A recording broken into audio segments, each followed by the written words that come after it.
अगर आप हिंसा फैलाएंगे, आप हिंदुओं को डराने की कोशिश करेंगे, आप डायरेक्ट एक्शन का डर दिखाएंगे, तो ये 1947 नहीं 2025 है। अगर हम लोगों ने भी आत्मरक्षा में शुरू हो गया, और जान लीजिए ये त्रेता युग से है, जय मोहि मारा तय मैं मारा, तो ये जो है हनुमान चालीसा में भी इसका जिक्र है। से निशिकांत दुबे ने देश के खिलाफ एक आक्रमण किया है, जिस तरीके से निशिकांत दुबे ने सुप्रीम कोर्ट के खिलाफ एक आक्रमण किया है, संविधान के खिलाफ एक आक्रमण किया है, लोकतंत्र के खिलाफ एक आक्रमण किया है, उस राष्ट्रद्रोही गद्दार की सजा मिलनी चाहिए और पूरी तरीके से मिलनी चाहिए। क्या वो आईएसआई का एजेंट है, वो देश में अस्थिरता पैदा करना चाहता? क्या वो आज गद्दार आईएसआई एजेंट? क्या कह रहे हैं सांसद हैं? तरह के खंडन कांग्रेस के बाणासुरी संग्राम के हिसाब से जारी हुआ करते हैं, और देश के बारे में गद्दार तो राहुल गांधी है, जो जाकर विदेश की धरती पर रोज कहता है कि भारत में जो है सिखों को पगड़ी पहनना कठिन है। अरे अपने अब्बा हुजूर से पूछते हैं जिन्होंने 10,000 सिखों का नरसंहार कराने का कुकृत्य किया।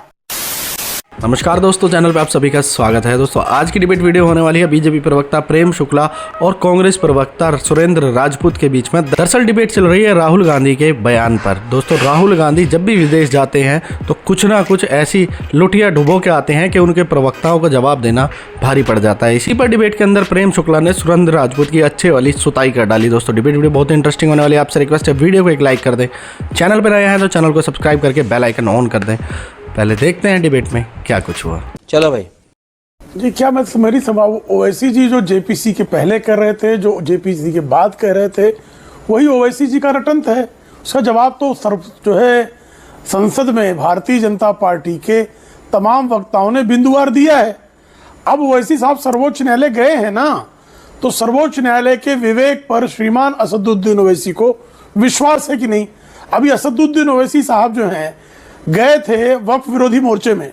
आप मुझे कृपा करके बताइए, वक्फ विरोधी इतना बड़ा मोर्चा निकला, उस मोर्चे में एक शब्द उन नराधम हत्यारों के खिलाफ व्यक्त किया गया क्या जिन्होंने मुर्शिदाबाद में 2 दलितों को पीट पीट कर मार डाला? जरा भी शर्म है क्या ओवैसी जी को कि आप जय भीम का नारा लगाते हो, लेकिन दलितों की हत्या करने वाले नराधम जिहादियों श्रृगालों के खिलाफ एक शब्द नहीं बोलते हैं? यह वक्फ का विरोध का तरीका है कि दलितों को पीट पीट कर आप हत्या कर देंगे? आप इस देश में अगर आतंक फैलाना चाहते हैं तो बिल्कुल यह देश बर्दाश्त नहीं करेगा। जिस तरह से आज कश्मीर में पहलगाम में कुछ लोगों ने हिंदुओं का नाम पूछा, आतंकवादियों ने और हत्या कर दी, ठीक उसी तरह से मुर्शिदाबाद में वक्फ बोर्ड के विरोध के नाम पर हिंदुओं के घर जलाए गए, हिंदुओं की महिलाओं पर बलात्कार किया गया, हिंदुओं के मंदिरों पर हमला किया गया। लेकिन ये जो जमा हुए थे आज झुंड के झुंड, एक शब्द संवेदना का इनका जो है उन पीड़ित हिंदू परिवारों के समर्थन में नहीं निकला कि ये जो है जो श्रृगालों का झुंड जमा हुआ था मोर्चा निकालने के नाम पर, उसने जो हिंसा की, उसने जो हत्या की, उसने जो आगजनी की, उसने जो बलात्कार की घटनाओं को अंजाम दिया, उस पर एक शब्द नहीं बोल सके। ये किस तरह की बातें कर रहे हैं भाई?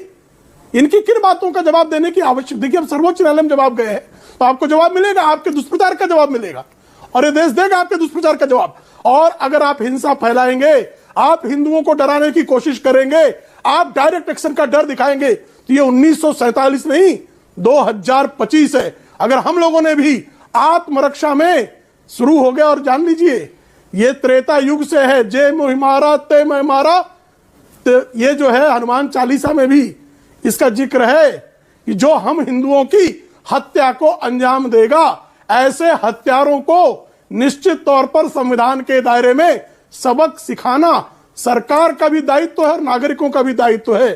ये करना बंद कर दिया जाए। ये जो धमकाइयां चमकाइयां हत्या का दौर चल रहा है, ये बंद होना चाहिए। ओके, सुरेंद्र राजपूत बोलिए। और ये बताइए सुरेंद्र भाई, जब ये सुप्रीम कोर्ट में सुनवाई चल रही है तो इतने बड़े प्रदर्शन को दिल्ली के तालकटोरा स्टेडियम में करने से क्या मतलब, मकसद क्या है इसका? मानक भाई, अगर मैं काउंटर क्वेश्चन पूछूं, इसमें दिक्कत क्या है? किसको दिक्कत है, क्यों दिक्कत है? क्या ये संविधान विरोधी है? क्या ये देश विरोधी है? क्या ये लोकतंत्र विरोधी है? क्या कोई हिंसा हुई या किसी ने हिंसक बात की? नहीं की ना।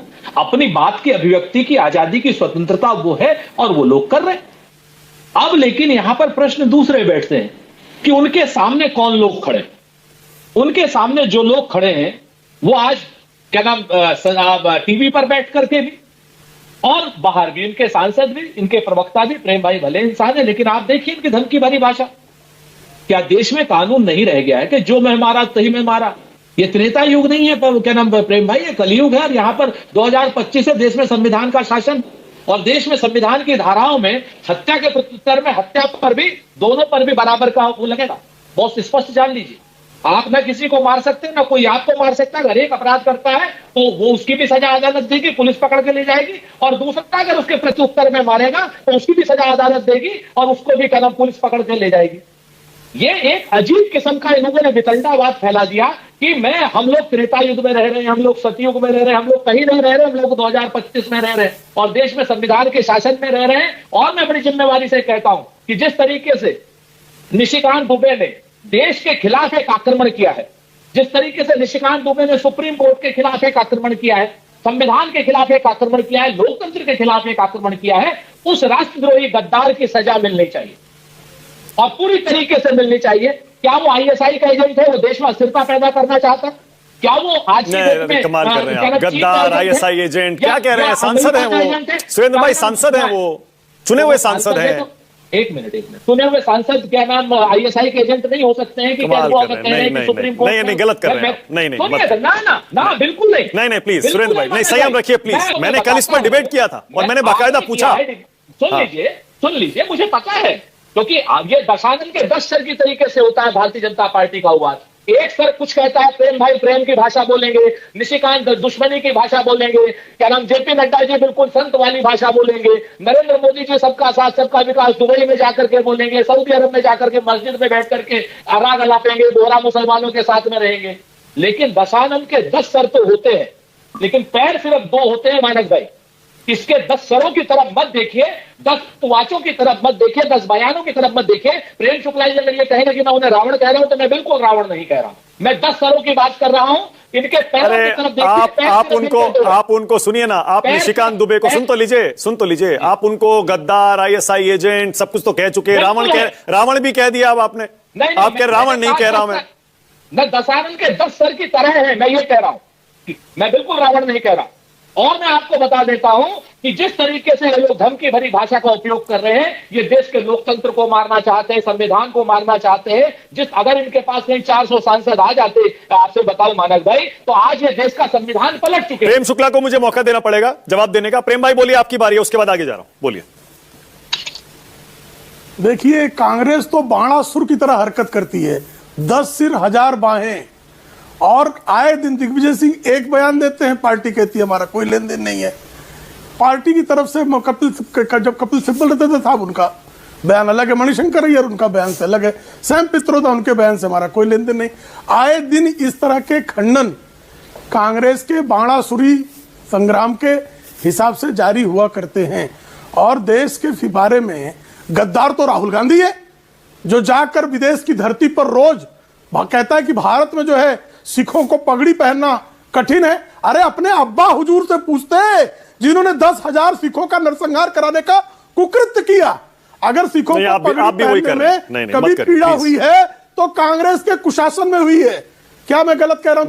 गद्दार कोई गद्दार मत, मैं झूठ बोल रहा हूं। मैंने सुरेंद्र राजपूत को भी रोका, आपको भी रोका। नहीं, मैंने गद्दार कहा नहीं, मैंने गद्दार नहीं कहा, मैंने शब्द कहां बोला? मैंने गद्दार शब्द बोला? मेरे मुंह पे गद्दार शब्द आया ही नहीं। कब कहा मैंने गद्दार? आप ही ने तो बोला अभी मैंने गद्दार नहीं कहा। गद्दार कहना क्या कहा? अरे अभी आप ही ने कहा गद्दार राहुल गांधी है। मैंने नहीं, अगर गद्दार है तो राहुल गांधी है। अगर मैं उसमें भी अगर मगर लगा रहा हूं, अगर गद्दार कोई है मानक भाई, मुझे जवाब देना होगा। धरती पर, प्रदेश की धरती पर रहकर भारत के तमाम संवैधानिक स्तंभों के विरुद्ध दुष्प्रचार, बिना प्रमाण के दुष्प्रचार करने का कोई कुकर्म कर रहा है तो वह श्रीमान राहुल गांधी हैं। ओके, 30 सेकंड और दे रहा हूं सुरेंद्र राजपूत, प्रेम शुक्ला को, उसके बाद आगे जाऊंगा। सुरेंद्र राजपूत 30 सेकंड आप बोलिए। शेष नहीं बचा है। अगर कोई गद्दार है, मैं प्रेम शुक्ला की भाषा की इस्तेमाल कर रहा हूं, तो अगर कोई गद्दार है तो नरेंद्र मोदी हैं, क्योंकि 2014 से पहले उनको भारत में पैदा होने में शर्म आती थी। भारत में जिस आदमी को पैदा होने में शर्म आए, अगर कोई गद्दार है तो छोड़ दीजिए ना सुरेंद्र भाई, आगे बढ़िए ना। क्यों एक दूसरे को गद्दार कह रहे हैं? कोई गद्दार नहीं होता है, प्लीज। ये बात, हाँ, तो अगर की बात करें, मैंने नरेंद्र मोदी को नहीं कहा था, मैंने अमित शाह को नहीं कहा। गद्दार तो नेहरू से शुरू करना पड़ेगा। तो मोतीलाल नेहरू जो है जो अंग्रेजों के तलवे चाटते थे उनसे शुरू करने पड़ेगा। एडविना माउंटबेटन के चरणों को चाटने वाले श्रीमान जवाहरलाल एक एक करके 1 सेकेंड। प्रेम शुक्ला 30 सेकंड आपके, उसके बाद आगे जा रहा हूं। प्रेम शुक्ला 30 सेकंड। प्रेम शुक्ला 30 सेकंड। गद्दार कहना पड़ेगा, सोनिया गांधी को गद्दार कहना पड़ेगा। गद्दारों का क्यों नहीं है जी?